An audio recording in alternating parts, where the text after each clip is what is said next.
you've already pleaded guilty to your own charge of fraud. I made a terrible mistake, and I would dearly love to atone. Could you tell us how you came to be involved in this offence? I was coerced by Mrs. Metcalfe. And could you please help us build up a picture of your relationship between you and Mrs. Metcalfe? I'll do my best. What is your marital status? I'm married. Sorry, was married, I forget. She's no longer here. My wife passed away recently. And has there been anyone else in your life since then? Until Sal. Mrs. Metcalfe, no. Could you please tell the court how you and Mrs. Metcalfe first met? I approached her to inquire about applying for the council charity grant. We started chatting, that soon became a friendship, and before I knew it, we were lovers. It was very intense. There was a clear chemistry, instant spark between us. What did you know about Mrs. Metcalfe's marital status? I knew she was married, which is why I resisted her initial advances. I said that we shouldn't, that she should respect her vows, but she insisted that her marriage was on the rocks. She told me that her husband was a good-for-nothing taxi driver with no ambition or interest in his personal hygiene, and that she could no longer bear to be touched by him.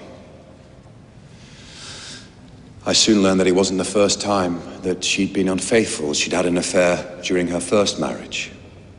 Sally's a shrewd operator. She targets people, like she did with me, pulled on my heartstrings, manipulated me, and that's why I'm here today. That's why I know there's no future for us. One day she would just, move on to someone better than me.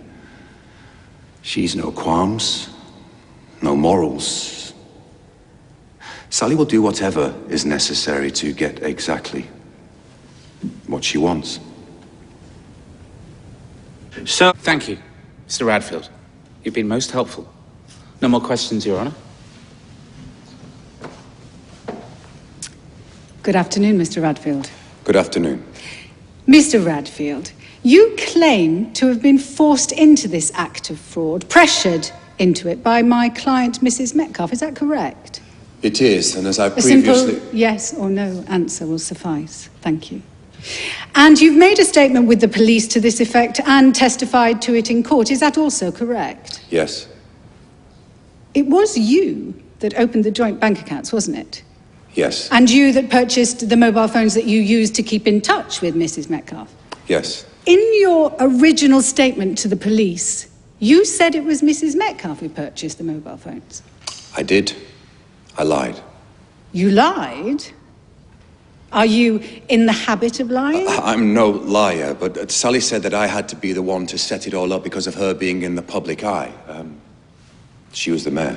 So you purchased the mobile phones, and it was you that set up the joint bank account, and it was you that made the bookings in the hotels where you had alleged liaisons with Mrs. Metcalfe.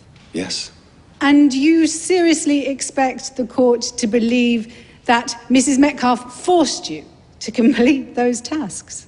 She said that if I didn't do it, she would report me to the police for sexual harassment. I was grieving for my wife, and she preyed on me. She targeted me and made me do it all. Sally Metcalfe knew exactly what she was doing, and I had no idea. Going back to the joint accounts for 1 second, the joint account that you set up. That we both signed for, and her signature is on the bank form, and handwriting experts have confirmed that it's hers. Look, Sally was behind all of this. I'm just a victim. Lies! This is all lies! Metcalfe? No, I can't sit here and listen to this. Sally. I mean, look at him. He's loving every minute of Counsel, it. please, could you have a word with your client? This is a joke. Mrs. Metcalfe. No, I am the victim. Sally. This is a suitable place to adjourn. Ms. Martin, I suggest you use this adjournment to have a little chat with your client. We'll meet back tomorrow. Court rise.